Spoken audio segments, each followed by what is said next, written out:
Shalom saudara-saudari yang diberkati Tuhan Yesus Kristus. Salam sejahtera dimanapun Anda berada. Damai sukacita melalui Roh Kudus kiranya senantiasa melimpah di dalam hidup kita. Bertemu lagi di dalam Remanit, renungan 5 menit, waktunya sedikit, berkatnya selangit. Bapak Ibu yang terkasih, tema kali ini Yesus mengatasi kekecewaan, yang akan kami landaskan dari bacaan Kitab Mazmur pasal 34 ayat yang ke-19. Demikian bunyi firman-Nya. Kemalangan orang benar banyak, tetapi Tuhan melepaskan dia dari semuanya itu. Demikianlah firman Tuhan. Berbahagialah yang mendengarkan firman Tuhan dan melakukan di dalam kehidupan sehari-hari. Bapak Ibu yang terkasih, mungkin semua pemirsa pernah mengalami satu kekecewaan yang dialami di dalam hidup kita. Rasa kecewa itu bisa disebabkan oleh tindakan orang lain atau oleh keadaan. Sayangnya, banyak orang yang mengatasi kekecewaan dengan sesuatu yang ternyata tidak mampu mengatasi kekecewaan tersebut. Maka, tidak jarang kita menemui orang yang putus asa, menutup diri dengan topeng kemunafikan. Orang sering lebih menyebut itu Mbak Muna sama Mas Muna. Tapi kita orang-orang percaya tidak boleh terjadi seperti itu. Memang hidup dalam kepuasan duniawi dan bahkan ada yang mengakhiri hidupnya karena kekecewaan itu dengan cara bunuh diri. Satu ilustrasi Bapak Ibu, sebut saja namanya Dea. Mungkin kalau pemirsa di rumah ada yang namanya Dea, jangan tersinggung ya, ini hanya satu contoh saja. Ia terlahir dari keluarga broken home. Bertahun-tahun ia berusaha mengatasi kekecewaannya dengan kebencian, dendam, kemunafikan, dan ia merasa hidupnya sudah tidak ada berharga lagi. Hatinya penuh kebencian dan dendam terhadap ayahnya. Tatkala ia teringat figurnya di masa lalu yang selalu memukul ibunya, tidak menyayangi dirinya. Bahkan ayahnya sering meninggalkan di saat dia membutuhkan kasih sayang. Sikap ayahnya ini menyulut perceraian. Walau saat ini ayahnya telah meninggal beberapa tahun yang lalu, namun dia ini telah tumbuh dewasa, tetap saja ia menyimpan kepahitan.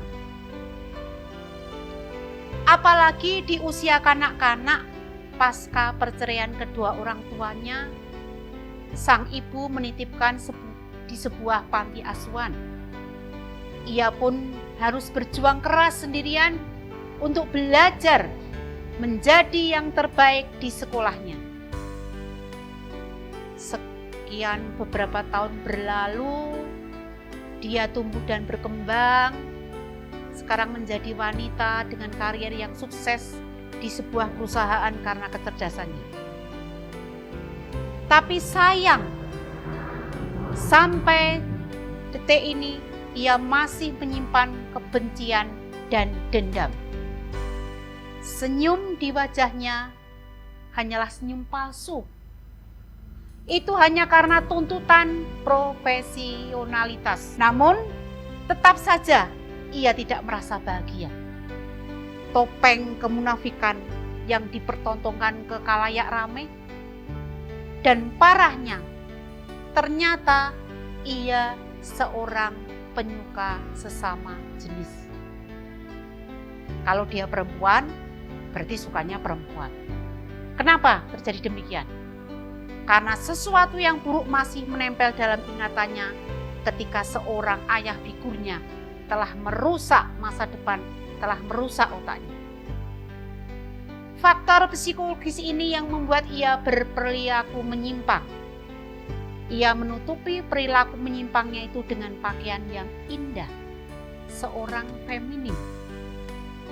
Dia berjalan seorang seperti ratu. Dia tersenyum-senyum palsu karena hatinya masih dikelilingi kepahitan. Bapak, Ibu, Saudara yang terkasih dalam nama Tuhan Yesus Kristus, di sekeliling kita ada begitu banyak orang yang mengalami kekecewaan seperti hanya dengan dia. Atau mungkin kita yang sedang mengalami kekecewaan dan sedang berusaha mengatasinya dengan cara kita sendiri. Memang ada banyak jenis kebahagiaan yang ditawarkan oleh dunia untuk mengatasi kekecewaan. Di antaranya melalui musik, pekerjaan, pernikahan, kekayaan, dan ketenaran. Dan kita tergiur olehnya. Ada juga yang mengatasinya dengan kepuasan negatif. Maaf, seperti selingkuh, mabuk-mabukan, berbuat jahat kepada orang lain, ataupun menggunakan narkoba. Namun, apapun jenis tawaran dunia ini yang diharapkan bisa mengatasi kekecewaan seseorang, tetap saja tidak mampu mengatasinya. Kekecewaan, kepahitan hanya bisa disembuhkan dengan kehadiran pribadi yang bisa memberi kebahagiaan sejati. Karena itu, biarkanlah Kristus mengisi, menguasai hati kita.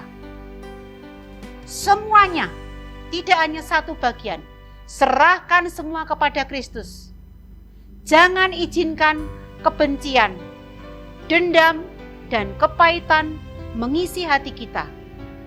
Sebab bila kita izinkan, maka saat itu iblis bersorak-sorai ingin memutuskan kasih kita kepada Kristus.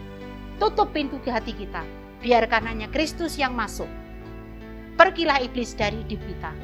Mari Tuhan datang ke kehidupan pribadi kita. Ubahlah hati kita, menerima Dia sebagai pembebas kita dari belenggu kekecewaan. Mari kita datang kepada Tuhan di dalam doa. Bapa di dalam surga yang kami sembah dalam nama Tuhan Yesus Kristus, terima kasih firman-Mu yang begitu indah Tuhan. Kami sering Tuhan menyimpan kekecewaan, kepahitan di dalam hati dan membiarkan itu bertumbuh, berkembang di dalam hati. Tapi setelah kami mendengarkan firman Tuhan, kami mengerti bahwa kita harus menutup pintu hati kita dan membukakan hanya untuk Kristus, agar semua tubuh jiwa raga kami diperbarui oleh Kristus. Kita dimampukan kuat menjalani hidup ini dengan tidak menyimpan kekecewaan maupun kepahitan di dalam hati kami. Ajar kami Tuhan untuk selalu mengampuni orang lain, agar hidup kami bermakna bagi kemuliaan nama-Mu. Di dalam nama Tuhan kami Yesus Kristus, doa yang jauh dari sempurna ini kami panjatkan. Terima kasih. Demikian Bapak Ibu Saudara yang terkasih di dalam nama Tuhan Yesus Kristus. Renungan singkat ini semoga bisa memberikan pencerahan bagi kita, memberi berkat bagi kita, agar kita tidak selamanya kecewa dan menyimpan kepahitan, agar iblis tidak makin membelenggu dan merebut kasih kita oleh Kristus. Tapi biarlah Kristus yang masuk dalam hati kita memberi penyegaran, memberi motivasi, menguatkan dengan Roh Kudus, supaya kita mampu melewati hidup hari ini dan yang akan datang. Shalom Bapak Ibu, sampai jumpa di Remanit selanjutnya. Tuhan memberkati.